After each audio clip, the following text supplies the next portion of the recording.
আমাদের কাজের মধ্য দিয়ে ইলেকশন কমিশন যে একটা মেরুদণ্ডহীন সেটা আস্তে আস্তে প্রকাশ পাবে আপনাদের সামনে ইনশাআল্লাহ। ভোট নেওয়ার অধিকার আগে ছিল দেওয়ার অধিকার থেকে বঞ্চিত করা হয়েছে বাংলাদেশের মানুষকে, এবার হলো নেওয়ার অধিকার থেকে বঞ্চিত করার জন্য তারা পায়তারা চালাচ্ছে।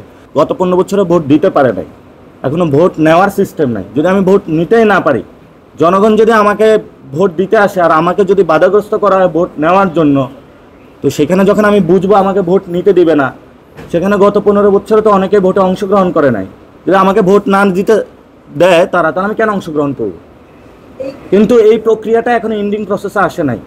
আমরা এটা তাদের প্রতিনিয়ত তাদের সাথে দেখা করছি, কথা বলছি, তাদের যে লুপহোলগুলো দেখিয়ে দিচ্ছি, তাদেরকে আমরা কারেকশনের সুযোগ দিচ্ছি। এটা আমরা অতীত বিভিন্ন জায়গায় যখন আন্দোলন করেছিলাম তখন আমরা সুযোগ দিয়েছিলাম যে আপনারা কারেকশন হন, আপনারা গুলি করবেন না। মানে ইলেকশন কমিশন যদি সামরিক উর্দি পড়ে, দলীয় উর্দি পড়ে তার মেরুদণ্ড বিকিয়ে দিতে চায় এবং ভোট না দিতে চায়, তাহলে আমরা ফাইনালি হয়তো এই সিদ্ধান্তে যেতে আমরা বাধ্য হব। কিন্তু আমরা তাদেরকে এখনও সুযোগ দিচ্ছি, তাদের সে শুভোদয় হোক এবং গণতান্ত্রিক প্রক্রিয়া আসুক, ভোট নেওয়ার প্রসেস তারা শুরু করে বাংলাদেশকে গণতান্ত্রিক প্রক্রিয়ায় নিয়ে যাওয়ার জন্য তারা সচেষ্ট হোক।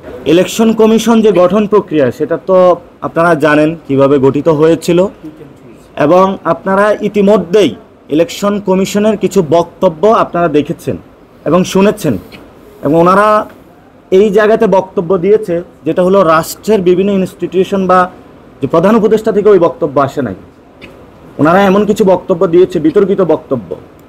তারপরে আমরা প্রবাসী ভোটিং রাইটস নিয়ে কথা বলেছিলাম, সেটা এখন একটা প্রক্রিয়াগত জায়গায় এসেছে। তো গত 2 মাস আগে যদি আমি বলতাম যে আমি অংশগ্রহণ করব না, আমার প্রবাসী ভাই যারা রেমিটেন্স শাটডাউন করেছে তাদের অধিকার প্রতিষ্ঠা করা হচ্ছে না, এমন অসংখ্য প্রক্রিয়ার মধ্যে আপনারা যারা এখানে বিট করছেন আপনারা এই বিষয়গুলো দেখছেন। নির্বাচন কমিশনের কয়টা কর্মচারী যারা ভোট ডাকাতির সাথে জড়িত ছিল আমরা তাদেরকে পদত্যাগ চেয়েছিলাম, বলেছিলাম এটা কারেকশনের প্রয়োজন, এ পর্যন্ত হয়নি। এখন আমাদের যে জুলাই সনদটা হবে সেখানেও কিন্তু এই ইলেকশন কমিশনের সংস্কার প্রক্রিয়া এসেছে। এটা যদি প্রায়োগিক অর্থে বাস্তবায়ন হয় তাহলে এই সংসদের পরে হবে নাকি আগে হবে? আমরা তো বলেছি যেটা এই সংসদের আগে এই জুলাই সনদের বাস্তবায়ন প্রক্রিয়ার মধ্যে দিয়েই কিন্তু নেক্সট ইলেকশন হবে। সো আমরা এই জিনিসগুলো ইন্ডিকেট করেছি। এবং আপনার যে প্রশ্নটি, ওনার যে বক্তব্য এসেছে, আমরা যখন ওনাদের কাছে রেজিস্ট্রেশন প্রক্রিয়া দাখিল করেছি, ওনাদের সাথে আমাদের যে প্রতীক নিয়ে যে কথাবার্তা হয়েছে, তারা যে এনলিস্টমেন্ট করেছে এবং তারা এখনও যে সীমানা পুনরুদ্ধারণের যে প্রক্রিয়াগত জায়গায় আছে, তারা যে ভোটার লিস্টিং প্রসেসটা চালু করেছে, কমিশনগুলো বিভিন্ন জায়গায় তাদের যে রিটার্নিং অফিসার যে অদবদল করছে, এই বিষয়গুলো আপনারা যখন খোঁজ নেবেন আপনাদের দায়িত্ব হলো জনগণের সামনে এই বিষয়গুলো উন্মোচন করা।